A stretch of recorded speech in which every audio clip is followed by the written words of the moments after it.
Well, hello, I'm Dr. Kit Silcox. I'm a professor in the School of Business at Fanshawe College, and I'm a professor in mathematics most of the time. Sometimes I also teach leadership. And my background is I've lived in London here for a long time, and I've been teaching at Fanshawe now for 7 years, but before that I worked in my own business in which I worked with companies and consulted with them and trained them on how to do strategies and things like that. My area of expertise is math, but it's not a high level of math in the sense that what it really is a math how it applies to life and to business.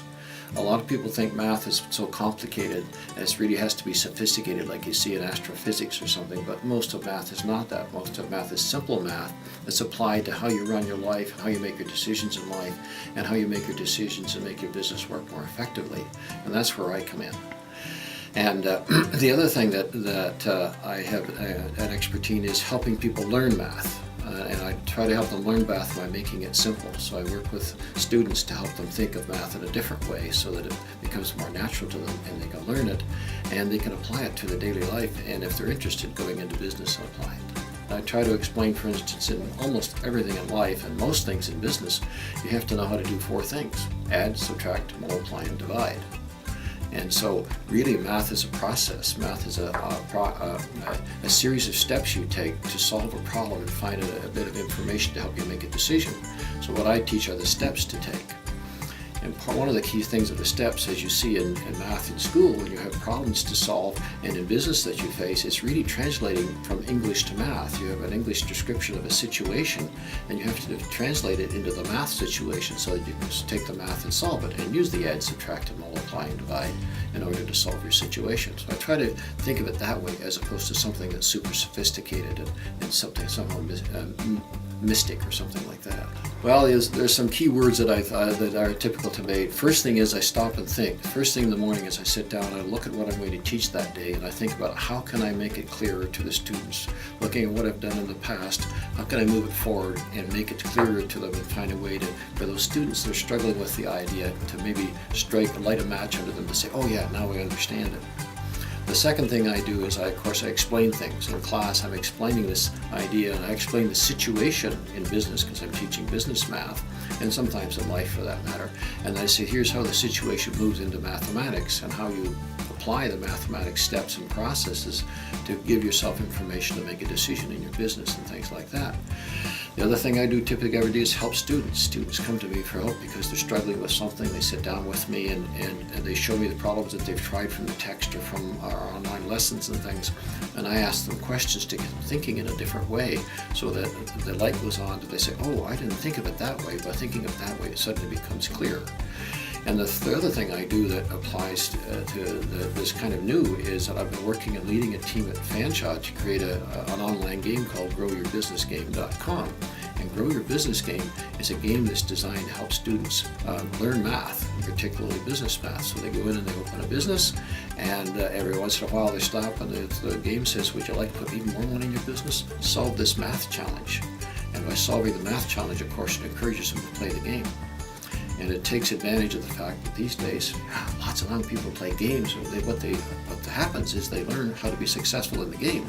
So because they want to be more successful and go to different levels, they take the effort to figure out things. And if they take the effort to figure out this math, which is not that complicated, they learn the math while they're playing the game. So the student says, aha, now I got it figured out.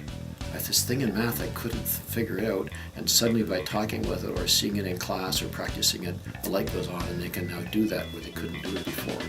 And so many students are kind of mystified by math, and they build this wall because they think I can't do it. But part of my message in my class is everyone can do it.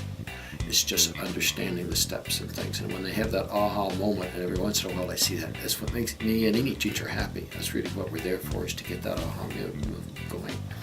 The other thing that I like about it is, if I go into my past, I've worked with businesses and help businesses not deal with not so much but how to develop long-term strategies. And to see a business successful from working with me and learning with me and doing the things that I've suggested they do, it's really neat to see. It's one of my most memorable things is, and it applies to maybe students in high school, is I have a PhD in business. And one of the best advice I got was from when I was a child, and my dad and my uncle said, go as far as you can in school. The farther you go in school, the more doors it opens for you.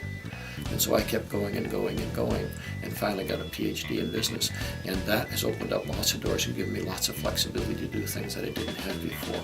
So that's a key thing for me, is to have followed that advice and got that aspect of it. And by the way, when I was in high school, I wasn't the top person in math in my class. I wasn't the top person in my class. I was in the middle, but I worked my way through it eventually. Chase your dreams. Allow yourself to dream. Sit back and dream about what you'd like to be doing 5 or 10 years in the future. What would you be really excited about it? And then figure out a path to that and work to get there. And focus on that dream, focus on what you're going to do, and think about what you're going to do week to week, year to year, to eventually accomplish that dream. It's really fun to chase a dream and to make it come true. And guess what? Even if you don't get all the way there, you're a lot better off by chasing a dream than kind of wandering around in the world. In terms of math, make math simple. Don't make math complicated. Make it simple, because most of it is. Yes, when you get into university math and it gets very sophisticated math, it gets complicated and things like that. But most math is relatively simple, and think of it simple and you'll do better with it. And that'll move you forward in a lot better way, that thing. And as I already said, advice, the one that I follow that works well is go as far as you can, okay, in school. Pursue it. And one of the things you may experience is the farther you go, the more you pursue what you're interested in, the more fun it is, and the more you want to learn. I found in the earlier part of when I was in high school, a lot of the stuff I wasn't interested in, so I didn't do that well. But as I went forward, I got more interested in what I was doing, and I did better and better. And I got better grades in my PhD program than I did in my high school, because I was more interested in what's going on.